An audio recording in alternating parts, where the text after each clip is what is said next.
कल देखिए देवी अहिल्या ने दिया पुत्र को जन्म और स्वयं के श्रापित जीवन से दूर रखने हेतु सौंपा राजा जनक को। महाराज, आपने हमें वचन दिया था जब हमारी शिक्षा पूरी हो जाएगी तो आप हमें बताएंगे कि हमारी माता कौन है। तुम्हारी माता एक श्रापित स्त्री है। तुम्हारी माता का नाम है अहिल्या। माता का पुत्र आ गया है, आपका सम्मान दिला खरी रही। ठहरो सदानंद, इस स्त्री के जहाँ चरण पड़ेंगे वहाँ विषाक्त हो जाएगा और आप इसे हमारे नगर लेकर आ रहे हैं। हम भी देखते हैं कि कौन रोकता है हमारी माता को हमारे साथ रहने से। क्या दिला पाएंगे राजकुमार सदानंद अपनी माता को न्याय? विक्रम बेताल में कल देखिए। महाराज, यदि आप भी हमारी माता को न्याय नहीं दिला सकते तो इस संसार में ऐसा कौन है जो हमारी माता को उनके कष्टों से, उनके श्रापों से मुक्त करा सके? ऐसा केवल वो व्यक्ति ही कर सकता है जिसे उसकी प्रजा ईश्वर के रूप में मानती हो, जिसकी वाणी संसार के लिए देववाणी हो। मेरी माता के मुक्तिदाता को खोजना होगा। कैसे राजकुमार सदानंद दिलाएंगे माता अहिल्या को उनका सम्मान? विक्रम बेताल में अगले हफ्ते देखिए। केसरी नंदन मारुति की शैतानियां थी पूरे विश्व में प्रचलित। राजन केसरी नंदन मारुति को ऋषि अंगिरा ने श्राप तो दिया, तो क्यों दिया? और ऐसे श्राप के होते हुए भी वे चिरंजीव संकट मोचन हनुमान कैसे बने? ये तो कितना सुंदर फल है। यदि ये फल मैं खा लूं तो मुझे एक पक्ष तक बिल्कुल भूख नहीं लगेगी। राजन, किंतु वो दिन था अमावस्या का, सूर्य ग्रहण होने वाला था। मारुति के समान ही राहु भी सूर्य को अपना ग्रास बनाने जा रहा था। वानर, यदि तुम्हें सूर्य तक पहुंचना है तो तुम्हें राहु को पार करके ही जाना होगा। देखो राहु, मैं पहले से ही भूखा हूँ। मेरी भूख और मत बढ़ा और मेरे मार्ग से हट जा। विक्रम बेताल में कल देखिए। यदि देवराज इंद्र को अपना अहंकार प्रिय है तो मुझे तुम, इसीलिए मैंने निर्णय किया है कि मैं संसार की समस्त प्राणवायु अपने भीतर संचित कर लूंगा। क्या होगा जब पवन देव द्वारा समस्त धरातल की वायु को स्वयं में समाहित करने के उपरांत मनुष्य रह जाएंगे निर्जीव? क्या पवन पुत्र मारुति कहलाएंगे संकट मोचन हनुमान? विक्रम बेताल में कल देखिए। क्या होगा जब मेघनाथ करेगा अष्ट सिद्धियों का हरण? अब तुम सभी सिद्धियों को धारण करके मैं इस संसार का अधिपति बन जाऊंगा। मेघनाथ, हम अष्ट सिद्धियां इस संसार की नियामक है, इसीलिए हम किसी अधर्मी के बंधन में नहीं रह सकती। तो अब तुम सबका अंत करके मैं तुम सबकी शक्तियों को धारण कर लूंगा। इतनी शीघ्रता में क्या है मेघनाथ? क्या कर पाएंगे महाबली हनुमान मेघनाथ से अष्ट सिद्धियों की रक्षा? विक्रम बेताल में अगले हफ्ते देखिए। बहुत बच लिए तुम मेरे विष से। अब मैं भी देखता हूँ कि किस तरह तुम मेरे विष से बचते हो। अब यहाँ से निकलने का केवल एक ही मार्ग है और वो है तुम्हारी मृत्यु।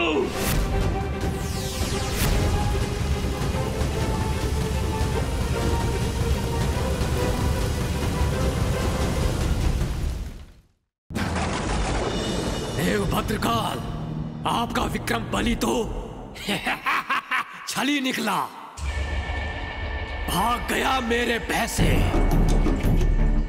विष पुरुष, मेरी शक्तियों के बल पर उछलने वाले पुरुष,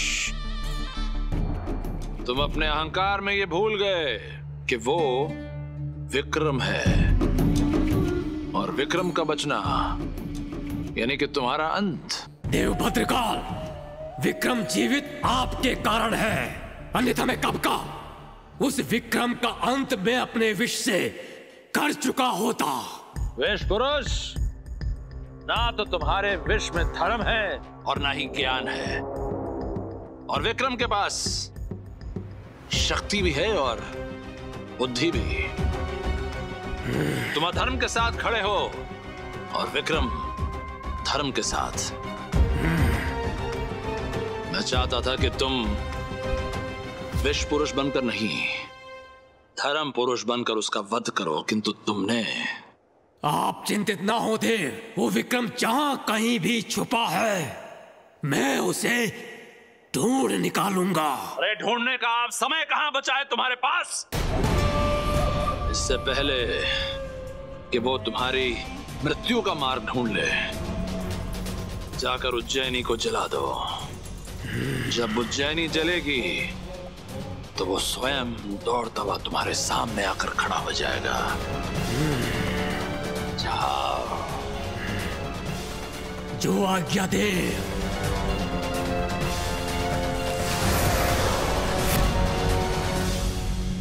प्रणाम सम्राट।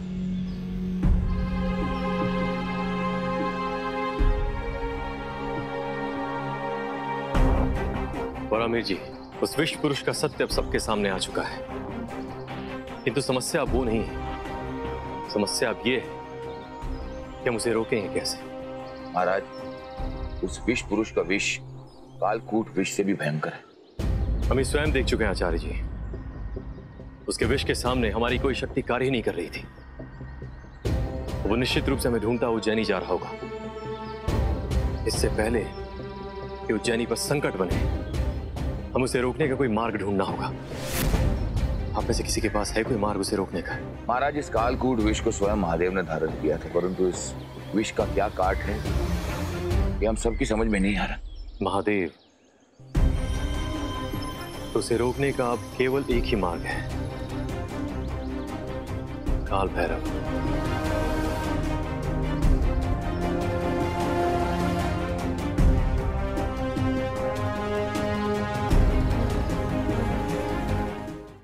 कल देखिए परम अवतार श्री कृष्ण और विक्रम बेताल का महासंगम।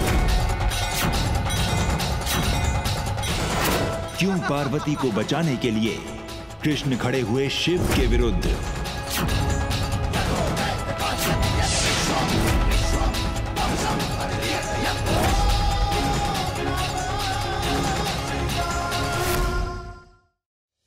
लगता है वो शाबजी ने वो जो लड्डू खाया उसके वजह से हुआ है। Mummy ji don't worry, ambulance बस आता ही होगा, ठीक है? माँ जी, अभी हॉस्पिटल लेके जाने का टाइम नहीं है। तुम अपने काम से काम रखोगे, यू दो कौड़ी के नौकर।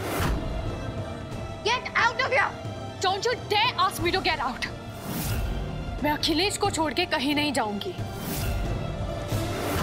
जाऊंगी?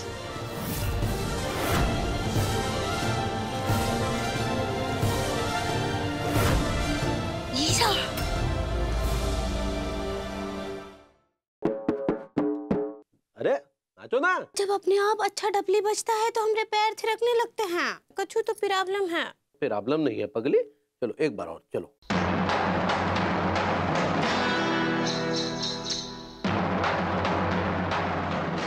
अंकल जी, मैंने अपनी डफली बजाकर भाभी जी को खूब नचाया। क्या?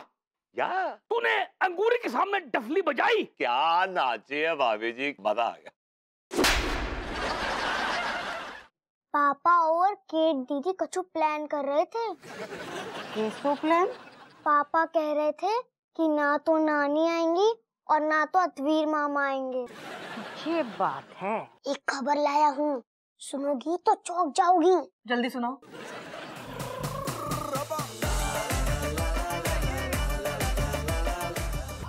तुझे बाप बेटी में जस साजिश चल रही है। आन दो, हमू बताते उन्हें।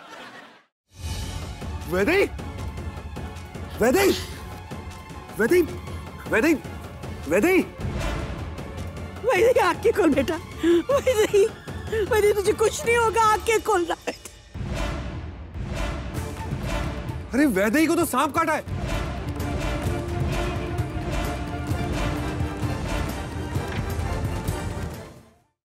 पापा और केट दीदी कछु प्लान कर रहे थे।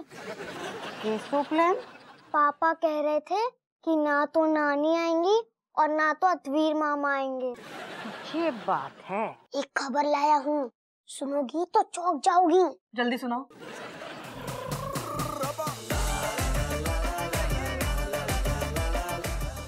तुझे बाप बेटी में जस साजिश चल रही है। आन दो, हमू बताते उन्हें।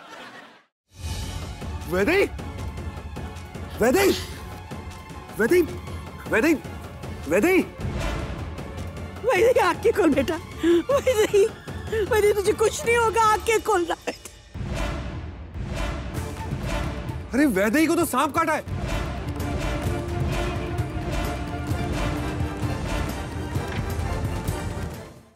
कल देखिए परम अवतार श्री कृष्ण और विक्रम बेताल का महासंगम। क्यों पार्वती को बचाने के लिए कृष्ण खड़े हुए शिव के विरुद्ध।